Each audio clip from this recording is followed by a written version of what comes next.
tea sippers, welcome back to the Social Media Tea Podcast, where we spill the tea on all things social media, how to grow on social media without the flow of the gimmicks or the hacks. If you have ever felt stuck on LinkedIn, posting but not really seeing traction, this episode is just for you. And today we have an amazing guest in our midst. Her name is Nicole Ramirez. She grew her LinkedIn presence from 2,000 followers to over 27,000 followers, and she did this without chasing viral hacks or engagement bets. Nicole is a marketing consultant and a personal brand strategist. She helped professionals and entrepreneurs grow their visibility, establish their authority, and attract real opportunities by showing up authentically online. She's here to spill the tea on what it really takes to grow on LinkedIn and build a personal brand that stands out. Nicole, I'm so excited to have you here. Welcome to the show. Thank you so much. I'm really excited to be here. It's my pleasure. So before we kick off, I just wanted to tell you that you are so gorgeous. I mean, you are very pretty. Oh, stop. Thank you. You are, for real. And I also noticed that you are a journalist. That means you have an amazing background, and I cannot wait for our audience to hear all about you. Yeah. I started as a journalist in my career. I got 2 degrees in journalism, and I went into magazine journalism to start. Okay. And from there, I just kind of fell in love with, website content and digital marketing, being able to reach larger audiences. And that is kind of how I stumbled into the marketing world. And then I've been in marketing for a little over a decade. I've worked across many industries, including CPG, healthcare, finance. You name it, I've pretty much touched it. That's really amazing. You have a great background. But before we dive into LinkedIn, I will really, although you have already started introducing yourself, but I want you to dive in depth as much as you can to introduce yourself to our listeners and share a little bit about your journey, who you are, what you do, and how you found your way into marketing and personal branding. Yeah. So like I previously said, I kind of started in the journalism world, but I've always had a passion for content and storytelling, and marketing it goes hand in hand with that. You really can't sell a product or, market a product without telling a good story behind it. Yeah. And shaping narratives around that. And so that kind of naturally leads into personal branding, where I always say, if, you're not in control of your narrative, who is? Yeah. So, being able to shape your own story. So it all kind of comes down to my background in content. And like I said, I've been in multiple industries across, multiple fields. I've spent a lot of it in healthcare, which is a big passion of mine because healthcare is so important. Everyone needs it. Everyone experiences it. And but I've also been in the media world. I was director of marketing at Forbes until I was laid off in 2024 from that position and needed to really reevaluate what I was doing. And that led me into the LinkedIn world. Okay.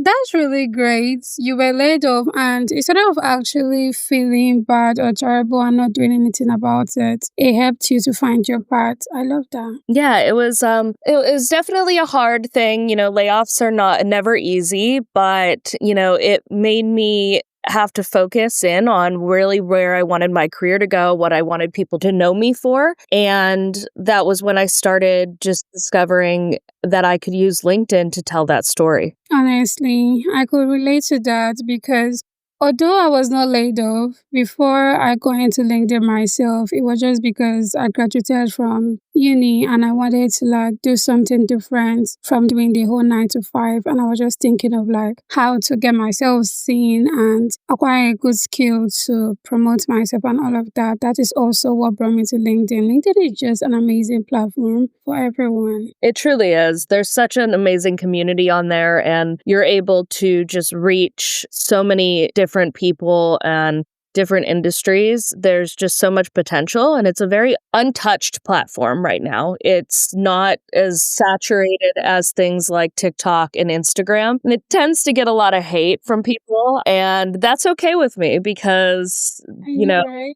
that means that it's not going to be saturated platform if everyone is not giving it as much credit as it's due. Love that. Now let's talk about your LinkedIn journey specifically. Can you take us back to when you had like just your 2,000 followers and what made you to decide to get serious about using the platform? Yeah. So, I didn't start from zero. I had 2,400 followers from being on LinkedIn for, a decade at that point when I started in 2024. But that was slowly built over, connections from jobs. And I did a TEDx talk in 2018 and I was at Forbes. So I was posting sporadically on LinkedIn. So I was able to build a pretty okay following of 2,400 up until that over a decade. But I decided that I wanted to do a lot more with it. Instead of just posting, got a new job, or hey, here's an article from Forbes, or here's a video I did, or a speech that I did, I decided I wanted to start showing up consistently. And that was the day I literally looked at my husband. It was the day after I got laid off from Forbes. And I said, I think I'm going to become a LinkedIn influencer. And he said, I don't think that's a thing. And proved him wrong pretty quickly. And he's always been really supportive. It was really funny because he was like, that's an interesting choice. All right, go for it. And I just started showing up and that's what I did. Wow, that is really impressive. He will be shocked by now because you are one yourself. You're a LinkedIn influencer right now. Yeah, it's really funny. It was just one of those things where I was like scrolling through LinkedIn, of course, looking for jobs, trying to figure out what my next move was. And I was seeing people like my now friend, Becca Chambers, who was posting this thought leadership stuff. And I saw how much engagement she was getting and how many followers she had. And I was like, wow, she's really reaching a lot of people. And I feel like I have a lot to say being in my career of over a decade, being in multiple industries, going from journalism to this, being laid off. I've worked at startups. I've worked at big companies. I feel like I have all this knowledge that I want to be able to share with people. And it's not exactly something you just like hop on TikTok and share or share on Instagram. I feel like, I wanted to use my content background to be able to write these stories. Amazing. You did make the right decision. So looking back now, if you could give your previous followers, like when you just started out, yourself one piece of advice, what will it be like? That it takes time and you need to show up consistently. You're not going to become what you want on the platform overnight. You're not going to go viral immediately. It took me, I started posting in July, August, September, October, 3 months for my first post, posting almost every day for it to take off and go, quote unquote viral. And that was even earlier than I tell most people to expect. It just happened to be one of those posts that popped off. Really wasn't until about January that I found my stride. You're going to have to do a lot of experimenting with what content works. You're going to have to show up consistently and you need to engage with others. It's not just about posting and ghosting. It's about showing up and building a community. And so that's what I would go back and tell myself at that point. That, be patient because it can get frustrating at times when you're like, I'm showing up every day and it doesn't seem to be working. Just keep going. Honestly, I love the fact that you touched the engagement and building a community because so many people just want to come on LinkedIn and blow up, but they don't really want to, roll up their sleeves and get to work because everyone, the people that already have this amazing audience, 1 million, whatever, they actually did a lot of work. And the mindset that they have, thinking that it's something that they just show up and put out some random content and suddenly they are now the it influencer, is not really possible. You just have to give value. I love that. Yeah, I absolutely agree with that. And it's, it's not about just like, okay, here's my value. I'm posting, people want to hear from you in your comments, in their comments, adding people. I really spent a lot of those first, I would say 4 to 6 months on the platform, connecting with people I wanted to connect with, CMOs and marketing directors. And I knew that was my audience. So I would hit my connection limit every week, pretty early. And I was very intentional with it. I wasn't just spamming anyone and everyone, but I was very intentional with who I wanted to connect with on the platform so that, and as soon as they would add me, I would just send them a DM. And so I was constantly communicating with people, and that got them interested in, talking with me and seeing my content. And that was a big thing. And, I still try to keep up with it, not as much as I did at the beginning, because, it's a lot to keep up with every day, especially the bigger you get, the more your DMs fill up, the more your comments fill up. You try to keep up, but I still engage every single day. Okay, that was really amazing.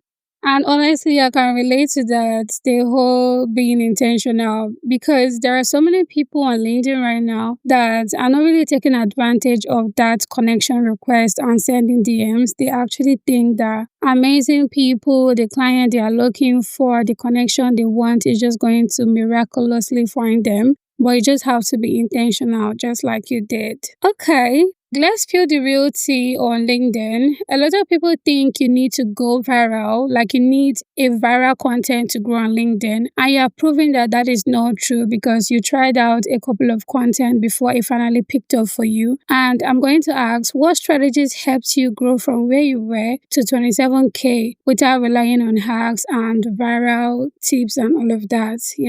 Yeah, I think that a lot of people think that you have to just consistently go viral to really build an audience. But I've had so many posts that, I thought didn't do so well. Maybe it reached 5,000 people. And I was like, oh, that one didn't do so well. And then I have people in my DMs that are going, I needed to hear that today. Thank you for sharing that. And that means so much. And it means that you're reaching the right people. So if you're sharing consistently, you're showing up, you're being authentic, even if one person sees it and it changes their mindset or helps them, makes a difference, and you're building that community. And as you're going, you're going to learn, okay, this is the content that does really well. This content doesn't do so well. And it's just about slowly building an audience. It's about building that right audience too. You could go viral. I went viral for, my post about beach chicken for my toddler. And I I ended up on multiple news stations and things like that. Wow. But here's the downside of that is that I ended up attracting thousands and thousands of people who didn't care about the rest of my content. They followed me because they saw that one post, they thought it was funny, but they're not my ideal customer profile, my ideal audience. It was just people who saw that one post. And so I am a very big believer that your audience is quality over quantity, because those are going to be the people that are engaging. All those people that came in through that outlet of saw that one post, they never engaged with me again because they didn't care about my marketing content. They didn't care about the content that I share about my career. But the people that have been here since the beginning, all steps of the way, content that didn't blow up, content that isn't viral, but they are my true people that care about what I have to say, that's where it is. Honestly, this is what I tell most of my clients as a social media manager. Everybody just wants to go viral. But if your goal is to attract the right people, maybe make a sale or build a community, going viral should be the least of your problem. Just like you said, you attracted thousands of them and they were not even your ideal target audience. That means they couldn't convert, they can't buy from you, and they are just there now expecting for you to maybe post something funny just like the one that they liked initially. And as much as going viral looks so attractive and all of that, I think, and I support you with what you said about what really matters is the people you're attracting, if they are your ideal target audience, and it's always quality over quantity. Totally agree with you. Yeah, that's perfect. Yeah. If someone that is listening right now, one of our audience, is just getting started and wants to grow on LinkedIn right now, today, tomorrow, what are the 2 things they should start doing this week that will help them grow? Yeah, my first thing that I always recommend to people is to find your content pillars. And by that, I mean, what are the things that you can consistently talk about without burning yourself out or getting bored, and that you like to talk about and you think people will care about? So for me, it was my marketing expertise is my first pillar. My second was, career and personal stories. Yep.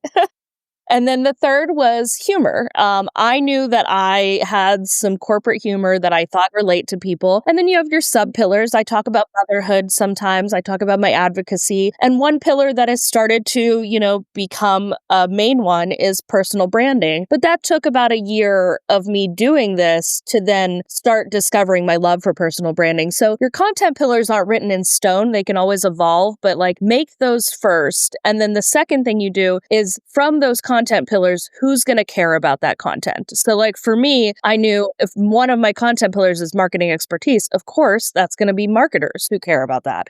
For career and personal stories, it would be people who are around my age who have gone through this and people who would relate to those stories. So you just start building this ideal audience persona. Everyone in marketing knows what an ICP is, but an IAP is the people who are going to care about your content. They may not necessarily be someone you would sell to or buy your product, but it's the people who are going to care about what you say. Once you have that in mind, you can write to that person every day. Okay, and I call mine Alex. So I'm is Alex going to care? Is Alex going to share? And I do a check every day. Okay. I love the fact that you have a name for yours. I think I will steal that. That's amazing. And I tell people to put a face, put a name to it, and it helps you be able to look at your post before you hit post and say, okay, would they care about this? And if not, why are you posting it? And that's okay. It might not be, maybe you wanted to post that day about something relevant going on. It doesn't have to be every single day, but most of the time, if I don't think Alex would care and Alex would share, then I don't post it. Yeah. Wow, that is really amazing because, so many people just come on social media and they are posting randomly. They post based off their mood. They post based off what is trending. Let's say they see another creator or another person post a certain kind of content and it goes viral. They want to immediately copy it because they believe it's going to help them go viral and attract this number of followers. And it's not like that. Just like you said, you need to have your pillars. And as a social media manager myself, it's something that we preach every day because having a strategy, having a pillar is very important. It's going to guide you on, putting out the right kind of content that would attract the right people that you're looking to attract. And I love the fact that you have a name for yours and I'm going to steal that. Amazing. I love it. Yeah, it helps you to kind of visualize that person. And, like I said, nothing is written in stone. If you get on and you find that okay, well, I was talking about marketing a lot and now I'm kind of burnt out from that. I don't want to talk about it. You can always change and write about things that you're passionate about and find that audience that you really want to narrow down to. Like I said, I have a content pillar that's kind of taking over my marketing expertise one, which is personal branding, because I've become very passionate about showing up on LinkedIn, showing up online, and writing your own narrative. And so that's becoming more of a main pillar for me than marketing has been. I love that. I really do. And of course, growth is not just about numbers. It is about how people see you, just like you said, personal branding. You are a personal brand strategist, so this is your sweet spot. You already said that. How did you find your brand voice on LinkedIn? Yeah, I think that it was a lot of experimentation. It was posting and talking about things that I thought were interesting or things I wanted to share, and then seeing what people's reaction to that was. How many people were commenting, how many people were sharing, were people in my DMs. And if there were posts that, it was silence, I knew, okay, that's maybe not my audience. Let's try to revise it. Let's try to do this. And that's really how I found my voice, was a lot of testing. Okay. And that is something that so many people need to start doing. They think they just have to figure it out the moment they started. When I started myself, I know I made a lot of mistakes. I posted some kind of crazy content that if I look back at today, I will eat. It's just so cringe to look at it. So you just have to allow yourself, because if I didn't post those kind of content, I don't think I would have figured out my part and what I wanted to say. So love it. Yeah, I always tell people a flopped post is just a learning. Don't consider it a fail. It's considering it, oh, okay, that did not resonate. Can I figure out why it didn't resonate? try it in different formats. I used to try to do carousels and infographics and do other things. My audience doesn't respond to those. So I had to figure out how to get that information that I wanted to put out there in a more digestible manner that my audience wanted. So even if a post gets 100 views and you're like, wow, that was so bad, just think of it as, okay, that didn't hit. Why do I think that didn't hit? Was it the time of day? Was it the time I posted, the day I posted? Or was it truly that my audience does not care about this? And you can try it again. And then, if you try it on a different day and it still doesn't do well, you can say, okay, this is just not what my audience wants. Let's try something different. No one is coming on being like, well, her content was terrible yesterday. I'm done following her. If 100 people saw it, then you have 1,000 people that didn't. So you're okay.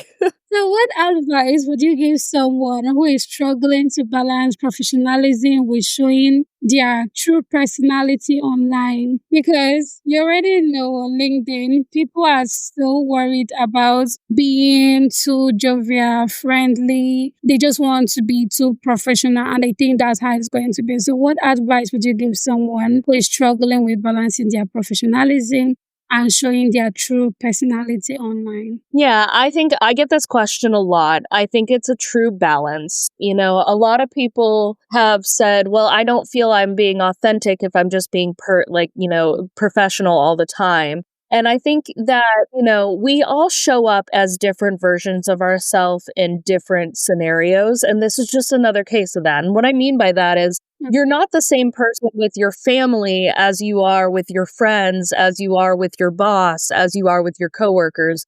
We all are still being our authentic selves, but we either tone it up, tone it down. We, shift a little bit to be a little more professional here, a little less here.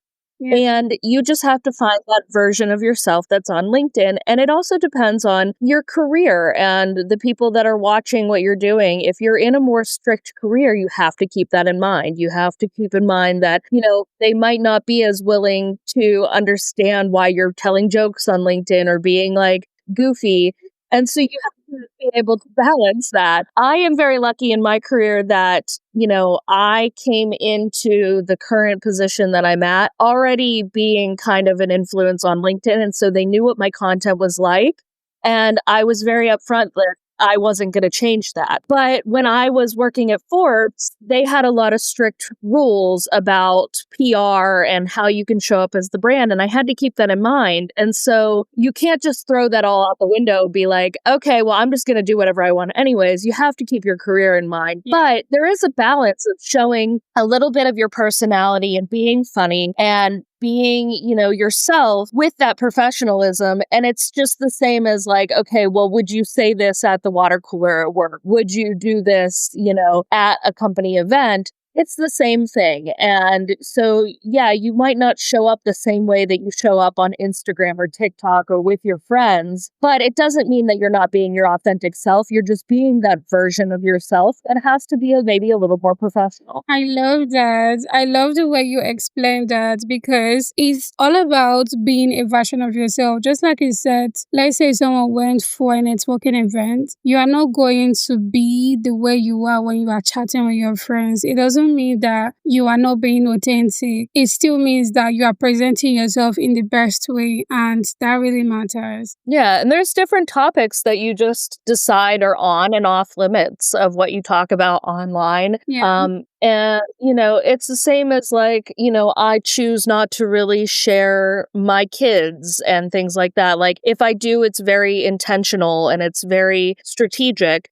Okay. But on Instagram, I'm sharing pictures of my family all the time because that's for my family and friends and that's private. Or, my political views, I show when to show up with that and when to not. And I am very intentional with how I do so. And that might not be the case in my personal life. I might talk about things that I'm passionate about a lot more that doesn't really fit into these pillars that I've built on LinkedIn. And some people decide to, like they might be in a position where politics is a big part of their career. Yeah. So they talk on LinkedIn all the time. So you make those choices for yourself on what you feel comfortable with and what makes the most sense for your content. That makes sense. That really does. Like recently, someone spoke about this on LinkedIn that somebody reached out to her saying, why does she have emojis on her profile, that she's not looking professional? She looks like someone that should be on Instagram and all of that. And that really cracked me up because that person would have thought about themselves, their personal brand, and the ideal target audience that they are trying to reach. And obviously, that might have been okay with them. So you just have to check what works for you and the people you're on LinkedIn to attract. Yeah, and everyone's going to have an opinion. You know, if you put a selfie up or you don't put a selfie up or you put this up, everyone has an opinion about what you should and should be doing. You just be true to yourself. If you want to share a selfie of yourself every day with your content because that's how you decided you want to show up, do it. If you don't want to be a face of your content, you want to be just text posts, that's okay. And it took me a while to learn that because there's so many hacks and things that you can follow on LinkedIn, like, oh, share carousels and share infographics and do this and do that. And yes, some of them are relevant. There is certain formats that work better on LinkedIn. But, you know, when I first started, I was like, oh, I have to be doing these carousels. I have to be doing these infographics. And I realized that they weren't even resonating with my audience. People liked text posts from me better because I'm a storyteller. But two, I hated doing them. They took a lot of time. They weren't very authentic. I was doing them because I thought I should be doing them. And that's a big thing. And that's going to shine in your content. It's the same thing as video. I don't like to be on video. I don't like to sit in front of a camera. It's not my personality. I will do it every once in a while, but you can kind of see through when I'm posting a video that like, hey, she hates this. She doesn't want to be doing this right now. And that's okay. And some people love that and they're really natural on camera. And if that is the case and you're not as natural writing posts and you'd rather share graphics and share videos, then do whatever makes you comfortable and the right people will follow. I totally agree. You just have to do what works for you.